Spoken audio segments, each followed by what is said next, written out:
On today's show, we're going to be talking about sibling rivalry, neurotypical sibling with special needs sibling. You won't want to miss it. Hello, Naked Parent Nation, and welcome to today's episode of the Naked Parent Podcast. My name is Chad Ratliff, and I'm your host. And before we introduce you to our guest today, let me start by sharing our community's code. Naked Parent Nation's a worldwide community of parents raising children with all kinds of needs. We come together to share our naked truths, support our fellow parents, and inspire the inner growth that each of us needs to build the life and family of our dreams. For the parents that are struggling, we want you to know that we will love you until you can love yourself.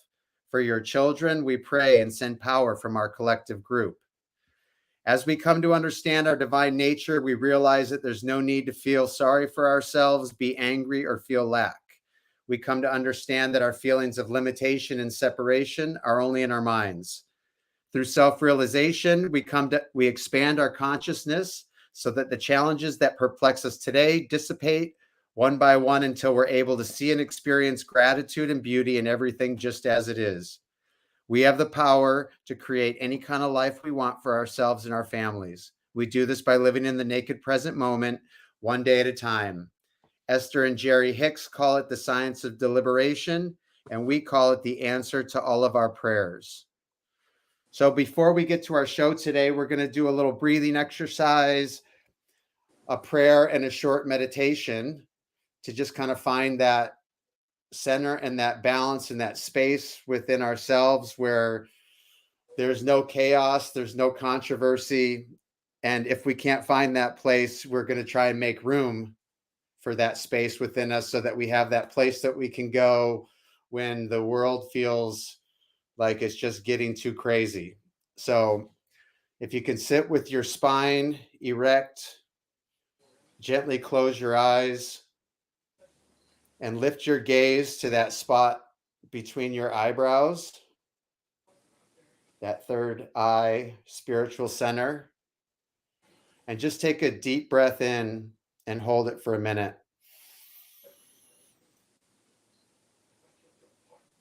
And then exhale.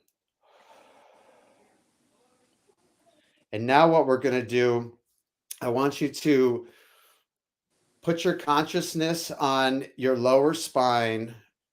And as you inhale, we're going to suck in our tummies and we're going to follow our breath up our spine, over the back of our head and up to the center on the top of our head. And our energy goes where where our consciousness follows.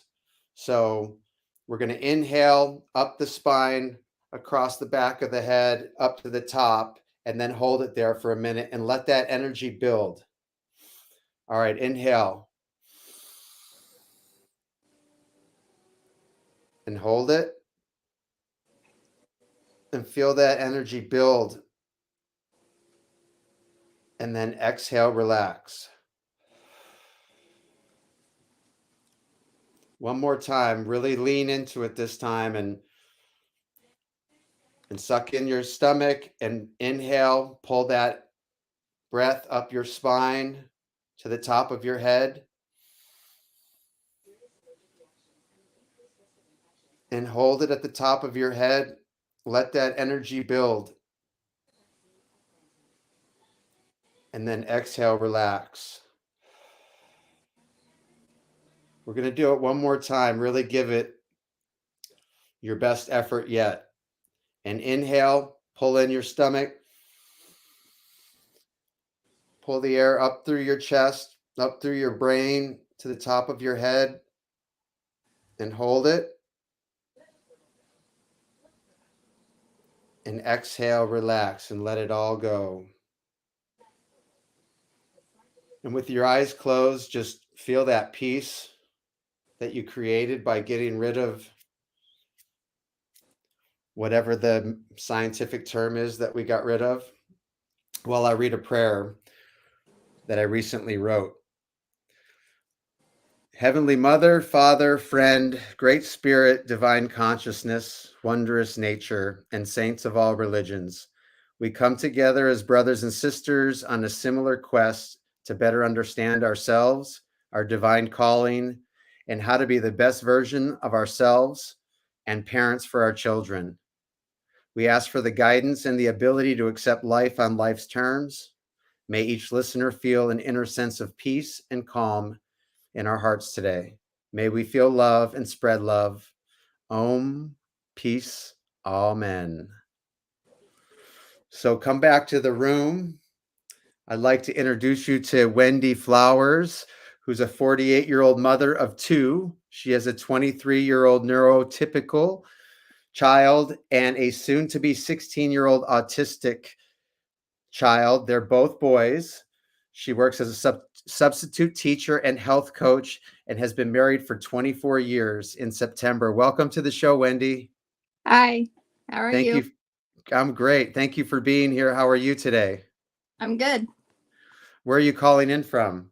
Indiana, Central Indy, Indiana. back in my Midwest roots of Detroit ish. Yeah, it's nice. Well, I'd like to thank you for being on the show today. We don't. It's a very special and rare occasion for us to have a parent with a special needs child who's been married for 24 years. That's not everybody's story.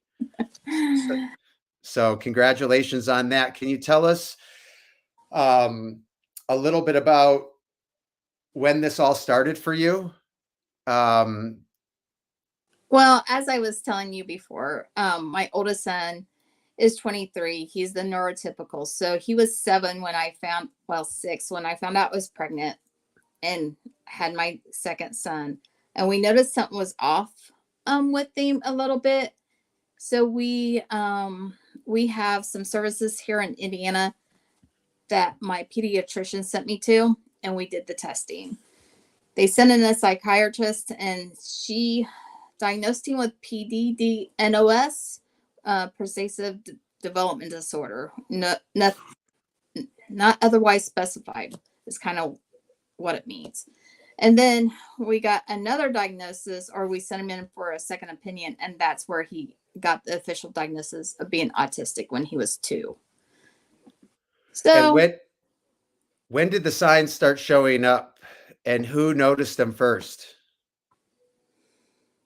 I think they pretty much started showing when he was 10 months old, and both my husband and I were kind of in denial.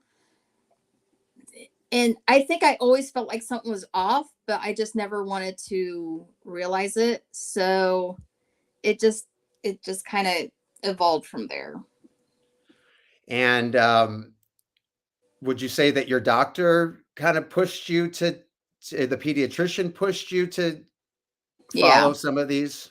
Yeah, because his speech wasn't developing like it should have been, and then all of a sudden he wouldn't make eye contact like he used to. So that kind of set off some red flags for the pediatrician, and he goes, "You really need to get this tested. Need to get him tested." And I said, "Okay," because I kind of knew something was off. I just didn't want to really admit it. Did you feel like there was a regression at some point? Yeah, I have a picture. My mom had taken us to get his picture taken when he was 6 months old, and he was bubbly and smiley and just a normal 6-month-old child. And then he had some, when I say this, I am not saying what some people will think I'm saying. After certain vaccines, he kind of regressed. So it's like, okay, so now what? And that's when a pediatrician says, I think it's time to get him tested. Because I had mentioned to him before, I said, there's something kind of off, but I just want to see where it goes. And he goes, yeah, sometimes. And he says, a lot of kids develop at their own rate. So let's just wait. And then it just got worse. And then we went with the testing. So I had a similar reaction, and I don't know how close, but my eyes actually start to tear up because I have some of those pictures as well. And I don't know what it is. I love my child, but it's just there's something emotional about Yeah. that. Because I look at those pictures because they're still up on my wall. And then I look at a picture that we had taken, and you can tell the difference. And it's like, I mourn the one child while I love his present self. Yeah, that's heavy. Um, do you remember what it felt like, how you reacted when this diagnosis was delivered to you and your husband? I went on, gosh, this is bad to admit, on a quest to try to cure my son. I went on the internet, I found all this information, and I actually got what I deemed information overload. I had all this information coming in all different directions, and then I had to wade through it and figure out what was real, what was quackery, in my opinion, and try to help my son as best as I could. And we got him in some early intervention programs. And even throughout his growing up, there's a camp here in Indiana that we were able to get him into every summer from when he was 6 to when he was 13. So, and that Awesome. helped immensely. So, That's great. Where would you say that you and your husband have different reactions?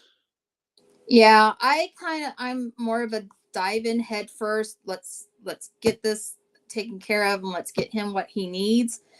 My husband kind of denied it for a while, and then all of a sudden he got on board, and we've been kind of like on the same page ever since. I do most of the, well, this is what we need to do, and I do the scheduling, I do all that. He goes out and earns the money for the household. So, we split the duties that way.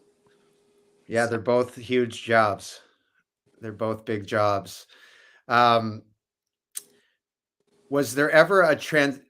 Was there ever a change in your initial response to cure him or fix him, or and how did that unfold or evolve for you? I I I don't know. It just kind of evolved that there is no cure for autism. These are our kids. They are going to be who they're going to be. And you got to love them for who they are and what they can do and allow them to explore on their own within reason. So he, I love my kid. He's a great kid. He has some humor. He doesn't even realize he has humor, but he has humor. And you know, he's growing up, so we've seen the from toddler to now he's a teenager getting ready to, you know, maybe he thinks he's going to drive. That's not going to happen all too soon. But Really? yeah, he's just not that in tune to understanding the road rules. To get a better picture, can you tell us some of like the development milestones that he's hit along the way? I mean, was he always talking?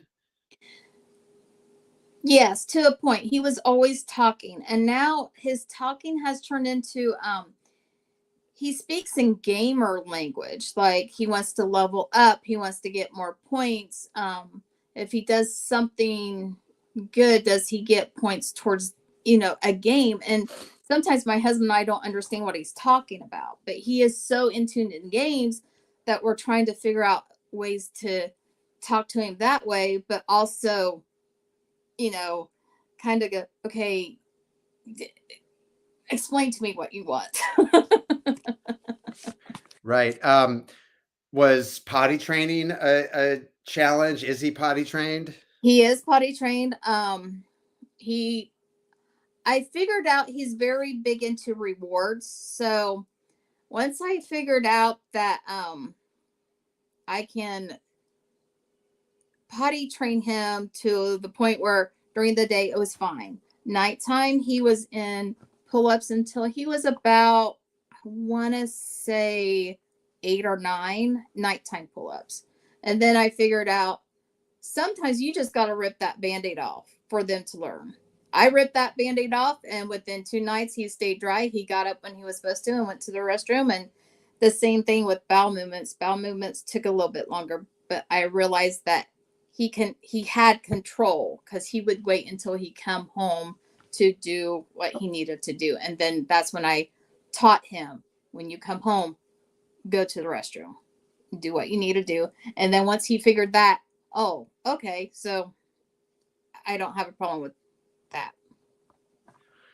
I'm grateful you shared that for me and for the listeners in Naked Parent Nation, because that's one that I struggled to pull the Band-Aid off, and you just keep getting more of the same unless you. You got to rip it off. I mean, it can be messy. Don't get me wrong. It can be messy, but they're just, they got to understand that feeling too, or what they're feeling, what that is signaling that their body needs to do. So, Can you tell us what like what does a difficult day look like? How does some of the challenges that your son has or brings to the table, what does that look like? How does that play out in your household? one of the more recently difficult days was, he has a service provider that takes him out in the community, and they learn how to interact with the community, make money, that type of things, order food, whatnot. Well, they went to an arcade, and the game that he is so used to, because he got in a routine going to an arcade with his provider, he always wanted to play this one game. Well, the one game was occupied, and he did not like how the kids were playing that game.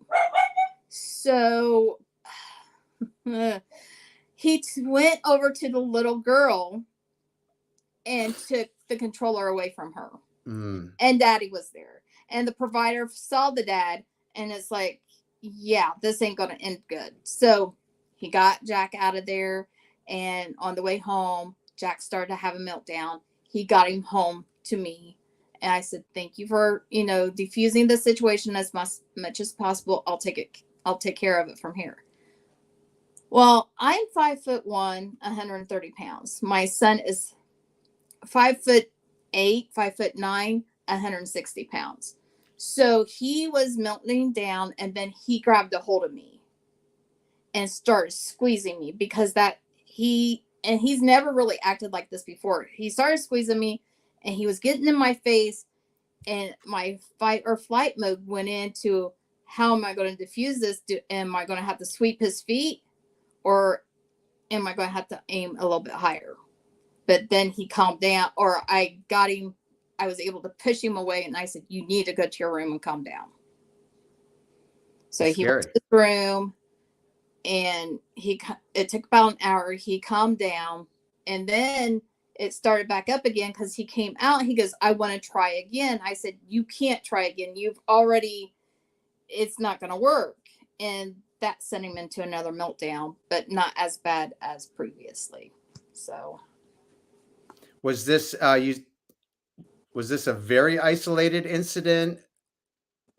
Yeah, it hasn't happened since. And after he's calmed down and we can explain to him what he did wrong, that you can't take a controller out of a girl, especially little girls. I said, they see you, they see a giant. You're bigger than what she was. She was like, the provider said, maybe 10 years old.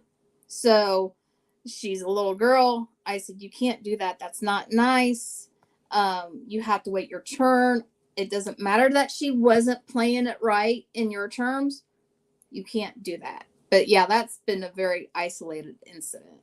Mostly my days, I can say, are very well, I know what's going to happen. He comes home from school.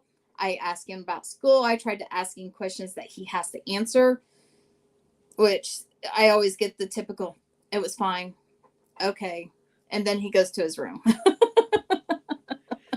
Would you say that it's gotten easier, gotten harder, or just been sort of consistent through the years?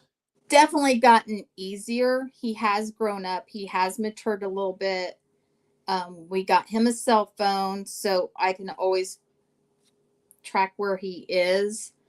We do allow him to ride his bike in our town, because we have a very small community, and they know who he is. They know who his parents are. They know who me and Kevin is.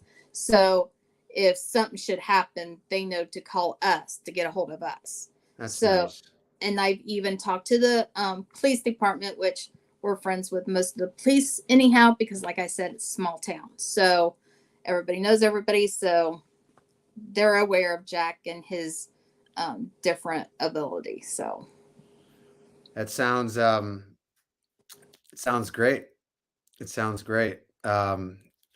It's bringing up a lot of memories for me of my son biting at the playground, biting a little girl when he was young and turning around and he's got his mouth and the parents looking like, do I come beat you up first or do I go beat your kid up first? and Like, that's my biggest fear is he's going to pick on somebody that has a parent or even a older child or a teenager or however you want to say it, and they don't understand our kids are different, and they're not, most of them are not trying to be mean, they're just trying to get their point across and they don't know how.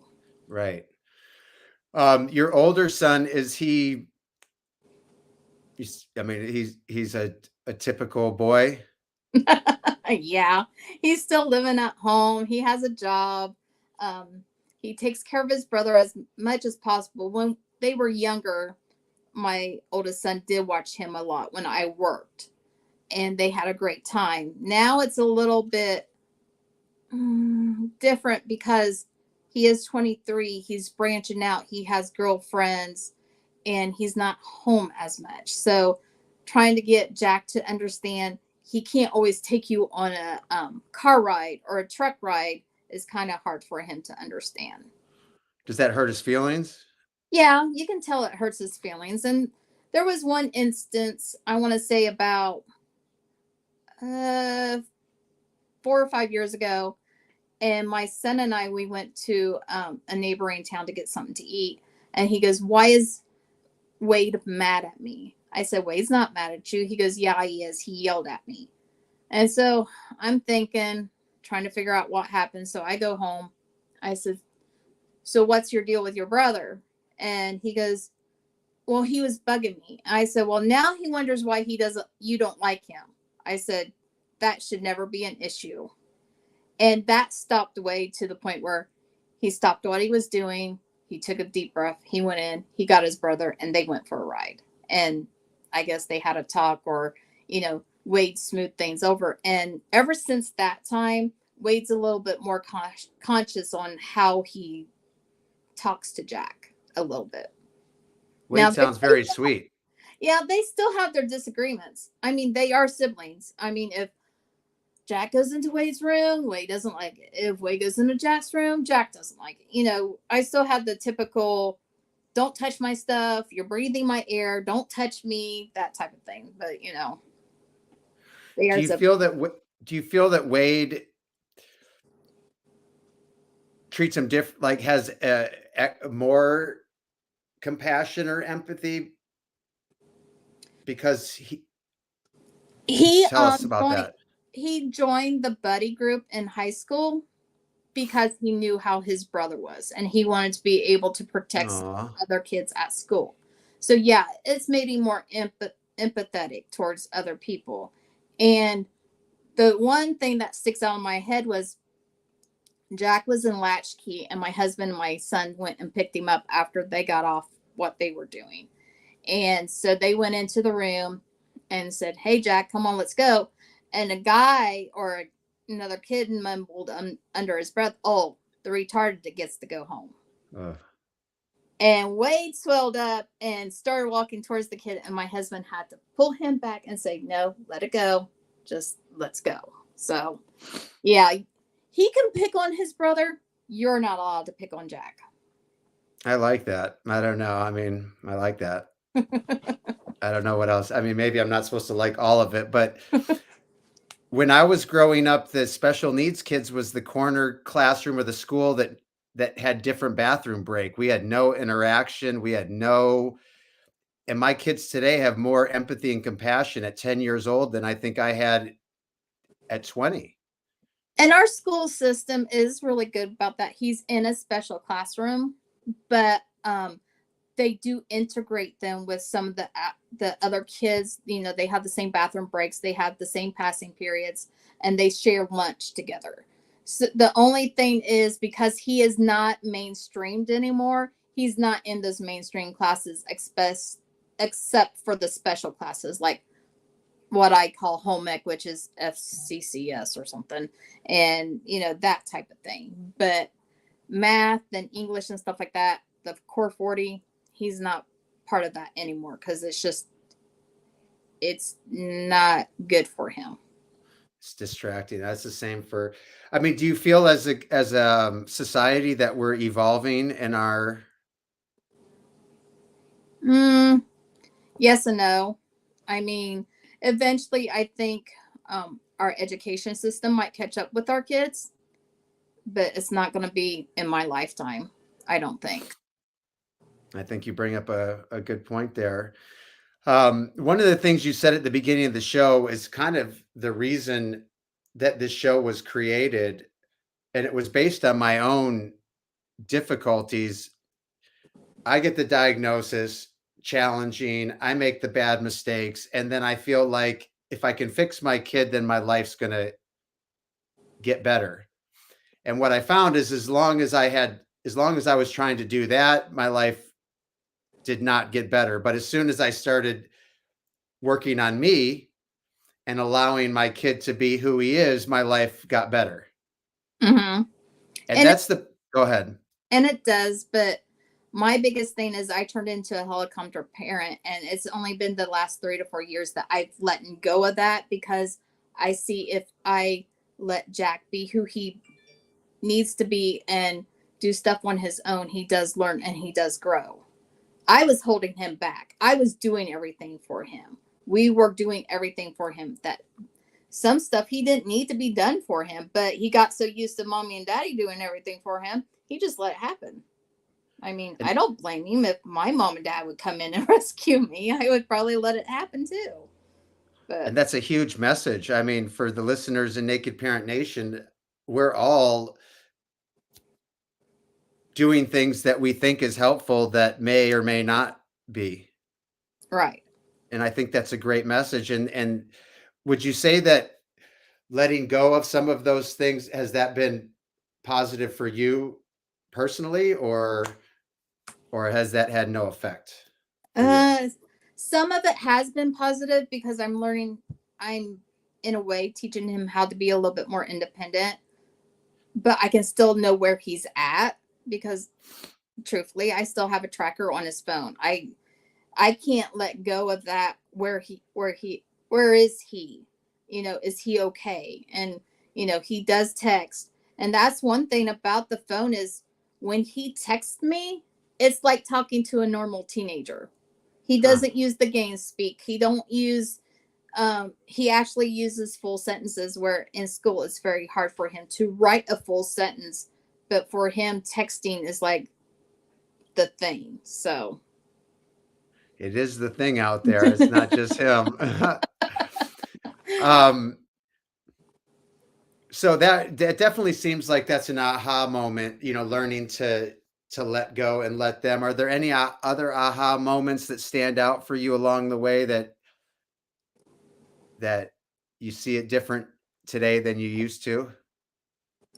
just him growing up has been a big aha moment. I mean, he is going to be 16, so he is going through puberty. So some of that is like, I got to do this all over again with him. And other than just my oldest son, it's like, oh, it's a wild ride. I will say it's been a wild ride, and I don't know, even if I would change it, because it's taught me so much. He can do a lot more than what I gave him credit for, and what society had given him credit for when he was 2. Hmm. That's another great message to point out. Is there anything that you believe to be true that most parents disagree with? Uh, I don't know. My biggest thing is, I do not believe vaccines had given my child autism. I don't believe that at all. And I know some parents firmly believe that. And you have your right to your opinion, but I have a right to my opinion. So I'll keep it at that. Yeah, that's interesting. I have my son regressed right after his vaccine, Mm-hmm. and I could see how people could have both opinions Opinion. on that. And I'll leave that at that as well with you. um, what do you do for you? How the stresses of life, the stresses of raising children, the stresses of raising special needs children, how do you care for you? I take time out for myself. My husband might think I take too much time out for myself, but I have a best friend and we get together and we do hiking, we do shopping, we do normal girl things, and we talk. We've been best friends for the last 24 years. So ever since we've had kids, you know, we've been friends, and she's my stress reliever. So I get to vent to her and she vents to me. So it's a back and forth thing. I'm glad you have that. That sounds pretty special. That's awesome. Um, are there any products or services that you use to cater for your well-being or your child's well-being that you just couldn't live without? The product I use for myself, in 2020, I joined a health journey, and the company is called Optavia, and now I'm a health coach for them. And it enabled me to lose 35 pounds and really get my energy back, my clarity back. If I didn't have my energy, I could not keep up with my everyday life with my son. He has services 4 times a week. I got to, ferrying him back and forth to the doctors. That has been the biggest game changer, was just getting my energy back by losing some weight and improving my overall health. And are you still involved with that organization? Yes, I am. I'm actually a health coach for them. Awesome. If you haven't done so after the show, if you email a link for how people can get a hold of you, for anybody who listens to the show that's interested, if there's a way to reach out to you, we can put it in the show notes if you want to send us. Yeah, I'll Uh, send a couple links. I'm on Facebook and I'm on Instagram. Facebook, I'm Smartfish, I think. No, I'm Wendy. I'm Wendy Flowers on Facebook, and Smartfish 3001 on Instagram. And I talk about my journey. I talk about my dog. I have a little dog, and I talk about my kids. So I'm just the normal everyday mom with an extraordinary kid. So awesome. I love the way you put that. Yeah. So send that information and we'll put it in the show notes for those. We do, like, just to get more of your thoughts and opinions, kind of a lightning round where you give one word to one sentence answers. You up for it? go ahead. All right. What's the best advice you have received? Take it one day at a time. And you actually gave a quote. Is this your quote? It's going to work out how it's supposed to work out. Yes, that is it's going to work out how it's supposed to work out. I'm very big in God is going to take you where he needs you to go. That's I mean, what a relief when you can internalize.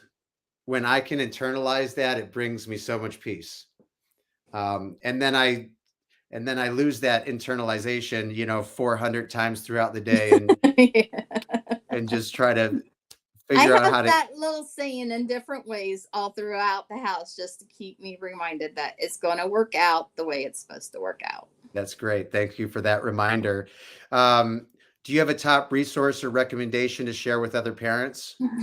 Oh my goodness. A lot of my resources are local, so I don't know if other states will have what I have, but we have a support group called Interlock here in Indiana, and it's a great support group, and we share information. And they're the one that helped me figure out that I was dropped off the waiting list for his waiver, and I had to restart the process over. So that it's a great resource. If you can get into a local support group, I would go for it. Thank you for that. What's one thing you think would improve your life if you did it or had it? Money. Just money. Everything costs so much. I mean, um, resources, any type of camps that you might want to send your kids to. Like I said before, I was lucky. We have a camp here in Indiana that is free for autistic kids called Camp Achieve. Get on campachieve.org. It's done out of Indiana and it's all free. They have a benefactor that makes sure they're allowed up to like 30 some kids that can go to this camp every year. We had a guest on the show one time that like specialized in how you movie theaters and amusement parks and like all these places that I never thought of, that they don't really promote it on, on the front page of the website. You got to do some digging. Yes. But that sounds like what an amazing resource, because summertime's hard for me. Yeah, summertime is really hard, and this is a 6-week program. Wow. And it's 5 days a week. It's like a normal school day for them, but we do have families that come in from out of state just to go to this camp every summer. I bet. Sounds amazing. So, the one parent that comes with the child tends to live in a hotel room for 6 weeks or whatever, but they say it's worth it because the growth that they see in their child when they do the camp. I can imagine. I imagine I would feel similar. So I appreciate you coming on the show today and sharing your story with us. Is there anything from what we've talked about or just that's on your heart that you'd like to share with the listeners of the show? Just take it one day at a time. It's going to work out. I mean, I used to wish I had a magic ball just to tell me if I needed to be aware of anything, but just take it one day at a time. It's a ride that you'll never forget. And sometimes it's scary. I won't lie to you. Sometimes it's scary, but most of the time it's not. It's one hell of a ride. Thank you for sharing. You've inspired me today. My kids are a little bit younger, and sometimes it's hard to imagine them getting older because it feels closed in. So I appreciate you sharing the journey and the perspective. And I hope you stay a friend of the show. And I'd love to touch base down the road and see if your son's driving like he thinks or not. I'm waiting until he's 21 to even broach that subject. He goes, "Mom, I'm going to turn 16. I can drive." And that's like, no, you're not going to drive right now. Well, thank you again. Please send us the ways to get in touch with you so that we can put it in the show notes. And I wish you and your family all the best and love to touch base down the road. Okay. Thank you very much. Thanks, Wendy. Have a great day. Bye. Bye.